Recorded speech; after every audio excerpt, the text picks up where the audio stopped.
What's going on, everyone? My name is Dak908, aka the Dig Dugger himself. You know me well. And this can be a quick little impression video about the amazing Zelda Wii U footage we saw last night at the Video Game Awards. It was definitely the real MVP of the entire show. Granted, Bayonetta 2 didn't win Game of the Year, which I think it probably should have deserved it. I mean, Dragon Age Inquisition is a pretty decent game, but I really think Bayonetta should have probably won it due to the fact that it was just... It was the total package. But let's not get into that. That's a different discussion for a different day. Close to the end of the event, Nintendo unveiled more brand new, unseen footage of the new Zelda Wii U title we have coming up pretty soon. It is going to be coming out next year. They did confirm that. They did say as well that Star Fox was going to come out before Legend of Zelda, and before Star Fox was going to be Majora's Mask for the 3DS, the remake. If history is to repeat itself like the way it normally does, especially with these release dates, I want to say the new Majora's Mask will come out sometime in March. Star Fox will come out summer, late summer, kind of like either like an August or September kind of thing. And I want to say that Zelda will probably come out closer around October, November-esque, but that's just me. That seems to be the normal case, but we're not talking about release dates. We're talking about what we've seen in the video. Now, the video that we've seen, it showed Ayuma and Miyamoto. They were sitting there playing the game. Ayuma was playing, and they were showing it on a TV screen. Now, the first thing I noticed right away was that game was in beautiful 60 frames per second. Now, this isn't anything new, but to see everything move, like the hair on the horse, the grass, everything was just moving so fluidly. It was so beautiful just to look at. I mean, it was just amazing. I was overwhelmed with it. I was in the middle of doing something, and then after I saw that Bayonetta didn't win Game of the Year, I turned off the stream, and then Twitter was like, they're showing Zelda U footage. I was like, oh snap, hop right back in it, and I was just blown away by how beautiful it was right off the bat. Now, another thing I noticed in there was he reiterated saying that he got on this huge mountaintop so that he can see out into the world wherever it is he wanted to go. Now, and they also said something along the lines of like you can go to any one of these mountaintops and just go do whatever it is you need to do for anything.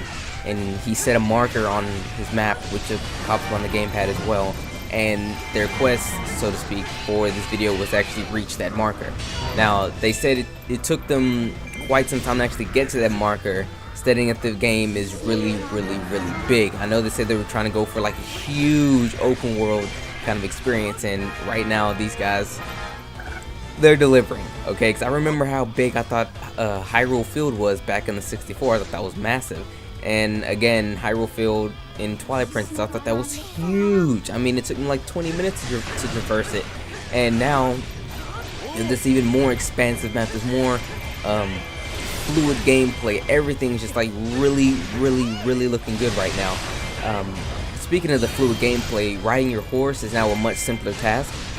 Since real horses in the real world who have their eyes open, they don't run into trees. Your horse will never run into trees because trees, and I'm guessing obstacles, 'cause I know that kind of gets on my nerves whenever I'm playing a Zelda game, when I'm controlling Epona and I'll bump into a fence or something like that. Like I can almost get through the gate, but I nick the fence. They're eliminating that to where the game will kind of use a little bit of auto steering, so to speak, where your horse will never run into any obstacles or something like that, because real horses don't run into obstacles, which I thought was a really, really cool feature. You know, stuff that people don't use in games. Normally when you get on a horse in a video game, it's just you controlling the horse. It's just a means of getting around faster.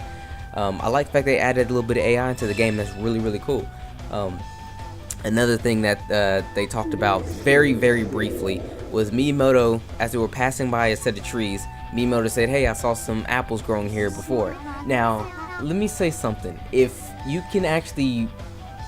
food actually grows, fruit and other little things grow on the trees or in the bushes or wherever it is that would normally grow at a reasonable rate, by reasonable I mean a relatively realistic as per the game, that would be really, really, really nice. I mean, I'm hearing this, and it kind of dates me back to when Peter Molyneux was talking about how Fable was going to be this 100% living, breathing world the entire time, how trees will grow back and all this stuff, which never actually happened.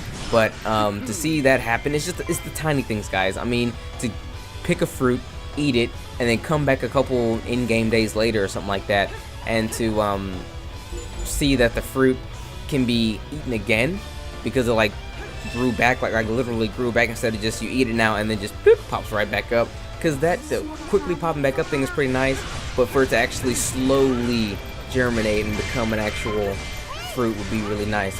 I might be getting way ahead of myself here, but anyway, he did say that you could eat the fruit, so I'm guessing it'll another way to restore hearts and things like that. Now, another thing I saw very briefly was that it looked like our magic gauge is back. I don't want to show you guys even the footage. I will link you the video. I don't want to show you the footage in fear that I might get, you know, copyright struck, but I'll probably put up some pictures. In the corner where your health bar is, or your hearts are, right underneath it is normally where your magic gauge is, and in this one there's a gauge there. I'm not sure if that's your magic gauge. I've seen other gauges in that section in different Zelda games, like Hyrule Warriors right now. That's just my super gauge, but it looked like a magic gauge to me, which is nice because they haven't really been using the magic as much. I'd like for them to use it. Hopefully they give us an instrument as well, you know, because I would really like to use an instrument in Hyrule, well, not Hyrule, in a Legend of Zelda game again. The last game to actually use an instrument really is technically Skyward Sword, but I'm giving it to Wind Waker, where you would use music to actually do a multitude of things, where you could use music to complete puzzles, and Hyrule Warriors, excuse me, in Wind Waker's case, change the weather, direction of the wind, teleport, as per the song of, I forget the Ballad of Gales, I believe it's what it was, where a tornado will come in, like, swoop you off somewhere. I want to see them bring that back, but God knows what's going to happen from there. But anyway, guys, that's just my thoughts on it.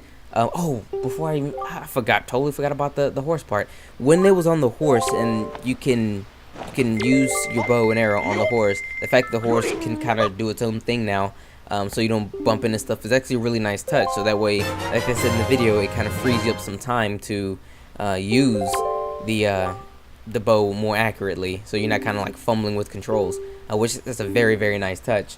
And to leap or vault, as he said, off of Epona, and in like bullet time, carefully take aim and get a shot off. That is a very nice touch as well. I like that. That's really cool. It goes back to what happened in the very first Legend of the trailer that we saw, where Link jumped off of his horse and then like readied that extremely cool looking arrow and shot that creature with it. That was dope. And see that that's a thing that we can do and not just part of a cinematic. That is what I like to see. So they said they're way well into development. So that means these guys are probably damn near almost done with it, but we know Nintendo, they're going to tweak and get this thing running as smooth as it possibly can. So as long as they keep doing that, I'm not mad at them. But anyway, guys, it's been your boy Dak908, aka the Dig Dug himself. I'll let you guys go. It's kind of a long commentary, but I just want to get my thoughts and feelings and impressions across in this video. It's been real, guys. Thanks for watching. I can't wait for this new Zelda game. It's gonna be dope. Take care.